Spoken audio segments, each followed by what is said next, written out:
I was washing dishes in my kitchen and the Tony Awards came on. And I didn't even know what the Tony Awards were, but it was the year that Dreamgirls was up for Best Musical. And all of a sudden, there the fight scene was with Jennifer Holliday and Loretta Devine. And it ended with, "And I'm telling you, I'm not going." And I was in shock because here were, first of all of these beautiful Black people in high fashion and gowns and hair and makeup and, you know, you didn't see a lot of people of color on television dripping in style and fashion. And then Jennifer Holliday she sang like me. And here she was on television. So the connection of money and television really sort of launched me into this space where, oh, I'm going to do that. That's what I'm going to do.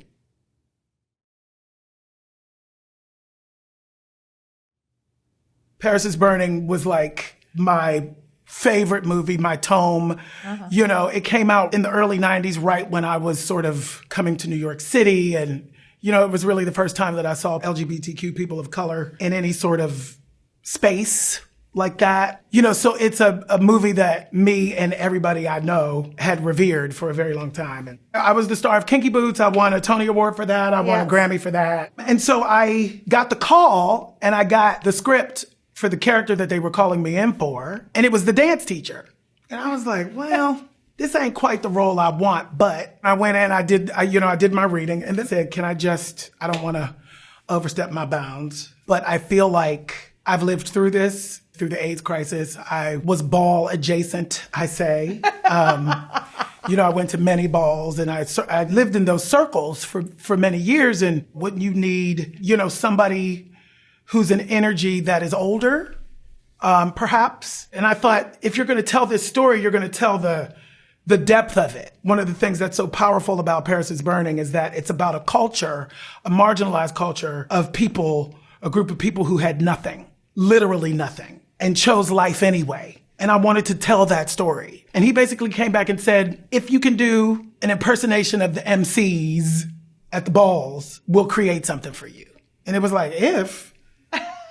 Miss Thing, the whole world is doing an impersonation of the MC from the balls for the last 30 years. So yes, darling, I can, and I shall. That's how Pray Tell came to be. I feel like I'm the kind of person who doesn't know how to do anything else but keep going. You know, my mother is my hero. She has had a disability her entire life. I sat and watched her get out of bed every day and show up for her life every day. It gave me that kind of tenacity to never give up. I also come from a space where you speak life. You speak the things that you want into existence, no matter how long it may take. It took a long time for me. The systematic homophobia in the business at large, the attack on my masculinity really led me to a crossroads because it was like, well, you have to fix yourself or you won't ever have success. You know, we talk about authenticity. We throw that word around all the time. And I always say it's easy to be who you are when what you are is what's popular. What I am and who I am ain't popular. People are listening now. People are paying attention now. It's always about commerce. People in the entertainment industry, in the arts industry, we masquerade as being inclusive. We are inclusive when it's convenient. We are inclusive when it's going to make somebody some money. When I went to see Angels in America, it was the first time that I'd seen a Black gay character who was not the butt of the joke, who was not the one to be reviled, who was actually the moral, spiritual compass of this crazy world.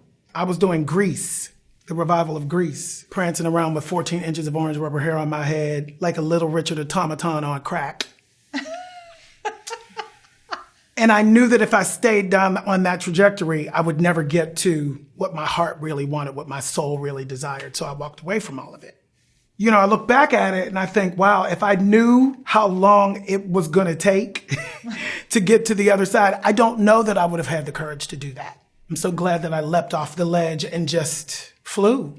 When Pose came along, you know, feeling dismissed, from the film and television world, feeling overlooked, dismissed, disrespected, whatever, even after the Tony, even after the Grammy. I came back to performing on stage with the first revival of Angels in America in 2010. And then the next gig after that was Kinky Boots. The subversive energy that existed with me doing it was that, no, I am not a clown. Yes, I am a sexy drag queen woman. I'm playing it for the truth. The other side of that too was I'm also a black man. And people who don't live in those worlds don't understand the impact of that. That had never happened before. Zaza and Lakaja Foe was never a black man. Hedwig was never a black man until Taye Diggs. I couldn't even get an audition for Hedwig the first time around. They didn't see us like that. It really smashed the glass ceiling. I'm very, very proud of that. And even after that, I was still dismissed. A man in a dress was okay. But the moment that you're real, the moment that you're pretty, then it's an affront. Then it's an agenda. It's like, don't be mad that your husband is getting excited. Don't be mad. Don't be mad I'm pretty, bitch. You know what I mean? It's a whole new conversation because it does challenge. It's easy when you go and you see Mrs. Doubtfire or Tootsie or any of these things. It's like, oh yeah, that's a straight man who's going home to have sex with his wife. It's harder to take when, these people might be homosexual. Well, what does this mean to my children? What do I tell my children? Tell them the truth. There are many different kinds of people in the world, and we respect everyone's humanity, even if we don't understand it. Amen and amen. Woo! So here's what happened. I really began to try to figure out business-wise for myself. I am the business. I am the brand. What is my brand? I know for certain that my brand will also include fashion in some way. Fashion is hard to break into from the theater. It also is hard to break into when you're above a certain age. But that's cool. It didn't matter for me. I'm going to do it anyway. So I started playing with this gender fluid, thing. The Oscar call came out of the blue. And after all the Kevin Hart stuff, I was on lists to host. I was like, people, please, let's not put the cart before. I am so not that person. It was so not in my brain. And then literally the phone rang 3 weeks before the Oscars. And it was like, they want you to host the red carpet. Me and my gay friends, my gay girlfriends, all of our lives, we would have Oscar parties. It's like, I'm going to wear a gown to the Oscars. I don't care. Sort of teasing. Yeah. Right? Sort of not really thinking that was really actually possible. So I get this call. I was doing Fashion Week. I was the ambassador for the CFDA for Men's Fashion Week, and I was doing all the women's shows too. It was my first Fashion Week in heaven. I had never been to fashion shows like that before in my life. And I'm thinking, what am I going to wear? And I remember watching the Oscars with Idina Menzel the year Frozen was up. John Travolta said her name wrong. And out loud, I said to myself, I need an Oscar moment. The Oscars is like the entertainment Super Bowl.